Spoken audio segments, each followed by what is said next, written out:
In this video, we are going to study about the electron movements in organic reactions and the electron displacement effects in covalent bonds. So, first we will see about the electron movements in organic reactions. So, already we have seen that how we are representing the electron movements. If a pair of electrons are moving, we are using complete arrows, isn't it? So, we are using curved arrows for what actually? To represent or to show the change in the position of electron pairs.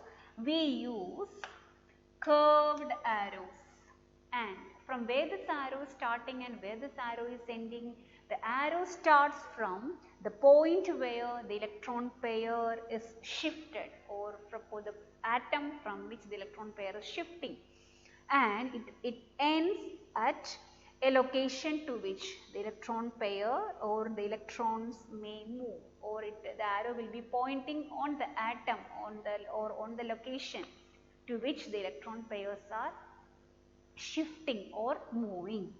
Now, there are different types of shifting of electrons, or there are different ways of representing the electron movements or electron shifting. See the first example. Generally an atom is represented like capital A. One side you can see a double bond and the other side you can see a single bond. And from this arrow, the arrow is starting from, there is shifting. Double bond means 1 sigma and 1 pi. And we know that the sigma bonds are always localized. They cannot move from one position to another position under normal conditions. So, here which bond is actually moving? Out of these two bonds, the pi electrons, a bond means a pair of electrons, isn't it? So, out of this, the pi electrons are shifting their position from here to here, isn't it?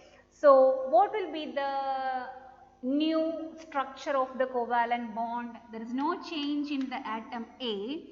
On the left hand side, the double bond will become single, and on the right hand side, the single bond will become double. So, this is actually representing the shifting of a pi electron, a pair of pi electrons from one position to adjacent position. Okay. So, it is shifting to adjacent position. Now, in the next representation, if you look at the representation, again we know that this is sigma and this is pi. The pi electron pairs, they are shifting from here, this position to, and see the arrow where it is ending, it is pointing on A, the atom A. That means the pi electrons are shifting their position to the adjacent atom. So, how the next bond structure will be? The left hand side, the double will become single A.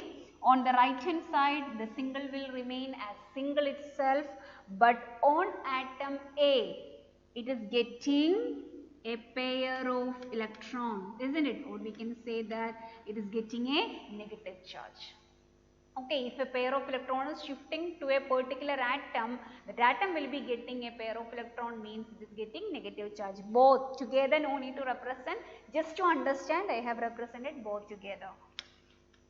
Now, in the third representation, if you look at this, the arrow is starting from the lone pair present on A to the adjacent position. That means shifting of a lone pair to adjacent position. So, how the next structure will be? Single bond, no change. Atom A will remain as atom A itself. The single bond will become double, isn't it?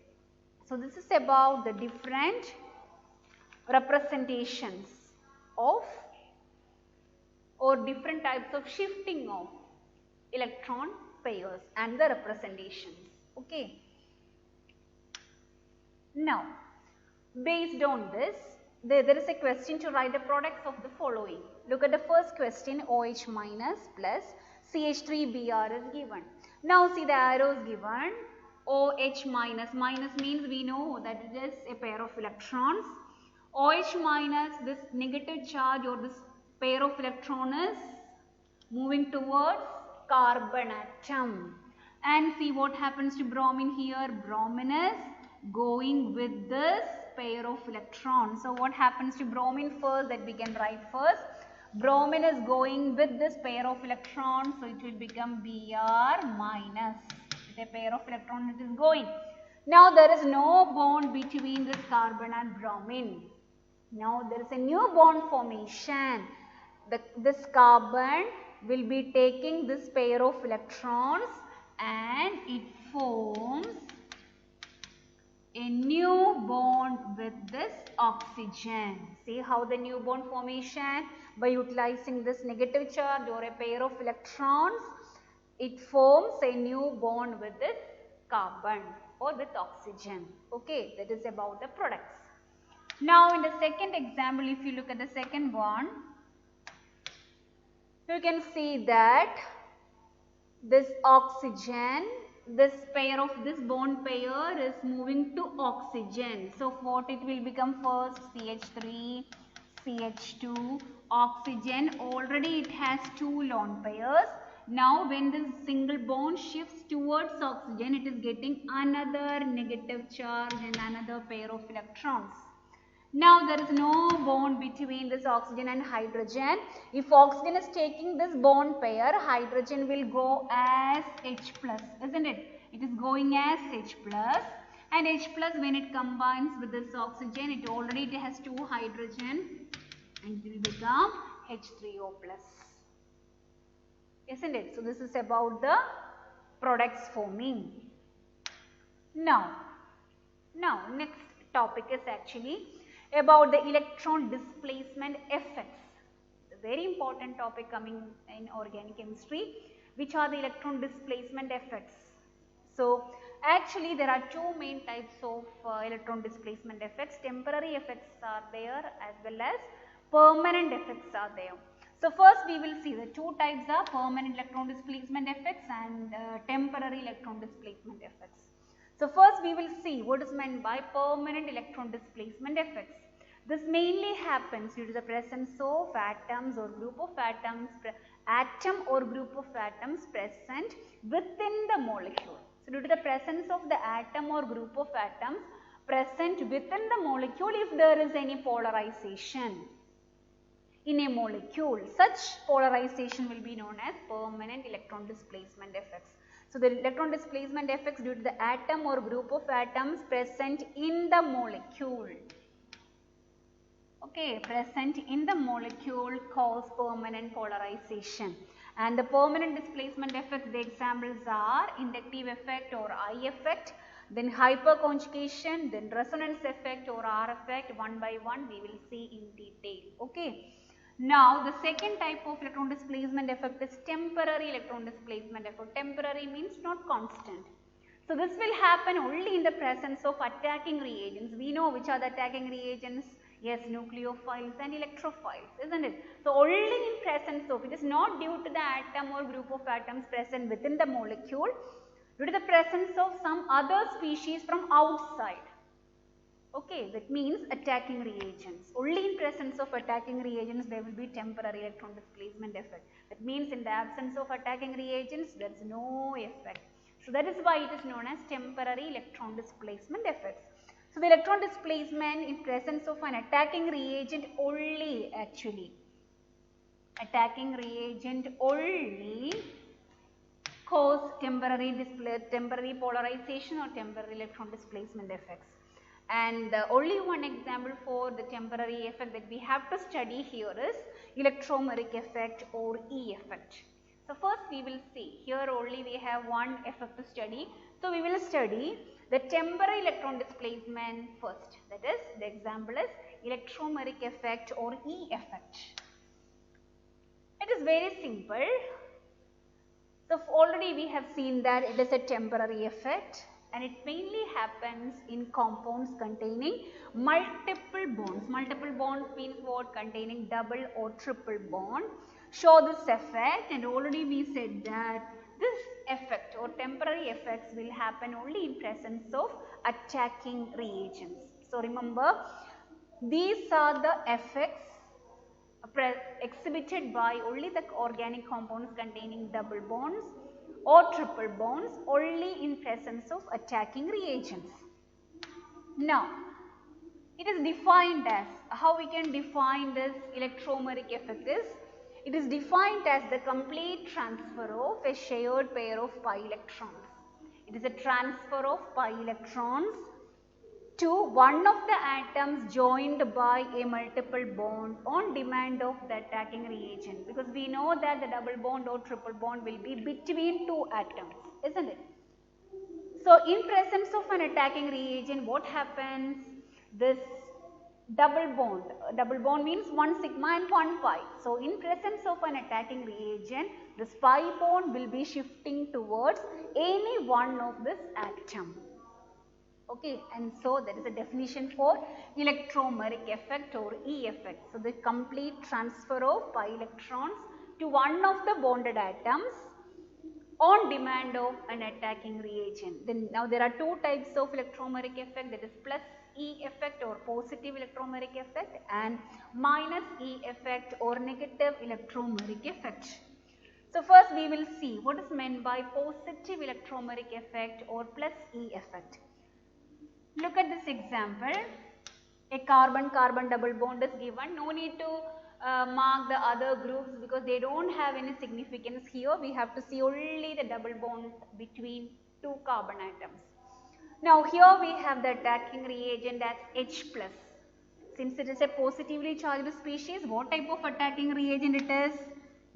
Yes, it is an electrophile, isn't it? Now, if there is no H+ ions here, this double bond will remain between these two carbon atoms itself, isn't it? But in presence of an attacking reagent like H+ or any attacking reagent or any electrophile or any nucleophile, what happens? This double bond will be shifting towards any one of this bonded atom. Now the double bond is between these two carbon atoms. So in presence of this H+ ion, it can shift or it will be shifting towards any one of the atom. We can draw towards any one of the carbon. It is up to you. So now here I am drawing, if it is shifting towards this carbon, what happens? The double bond will become single after shifting. What happens here? Okay, there is no change in the carbon atoms, no change in the single bonds present. Double bond will become single after shifting, isn't it? Since it is shifting towards this carbon will be getting a minus sign and this carbon will get a positive sign, isn't it? So, H+ will be attacking on which carbon?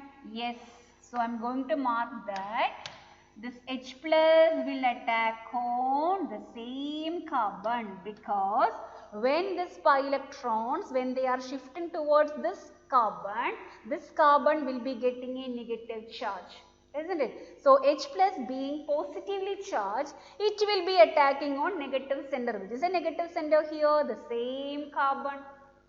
And such type of electromeric effects are known as positive electromeric effect. Why? Here the pi electrons of the multiple bonds are shifting to this carbon. To the same carbon only the H+ is coming and attaching. So, such effects are known as positive electromeric effect, that is the pi electrons of the multiple bond are transferred to that atom to which the reagent gets attached. Okay, both will be happening on the same carbon. Okay, so here the pi electron shifting is towards this carbon. So, due to that shift, that carbon gets a negative charge, and to the same negatively charged carbon, this attacking reagent is attacking. Why? Because it is a positively charged attacking reagent. So, whatever it is, if this is the thing happening, that means shifting of pi electron and attachment of the attacking reagent, if both are happening on the same carbon atom or the same atom, it will be called as positive electromeric effect. So, how the product will be? Look at this, the two single bonds, no change, carbon to this carbon, now it has one negative charge or lone pair. So, H+ will come and attack on this. So, it will form a new bond with this pair of electrons. double will become single, C with a positive charge, and 2 bonds will remain same. Now, we will see the next example.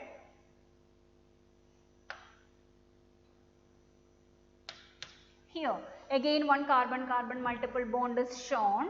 So, here also in the absence of an attacking reagent, the double bond will remain between these 2 carbon atoms only. But if there is any attacking reagent, whether it is positively charged or negatively charged, whether it is nucleophile or electrophile, it will be shifting towards any one of this double bonded carbon. So, now here if I am drawing this double bond, shifting of double bond towards the right side carbon. Okay, what happens here after shifting, that you have to actually keep it in your mind. No change in the single bonds present, double will become single carbon. This carbon gets a minus charge and this carbon gets a positive charge. So, when we draw this arrow, that should be there in your mind that this carbon is getting positive charge and this carbon is getting negative charge, isn't it? So, Cn minus is actually what? It is a nucleophile, isn't it? That is attacking reagent. So, this attacking reagent being negatively charged or electron rich, that will be attacking on positive center. Which is the positively charged carbon atom here?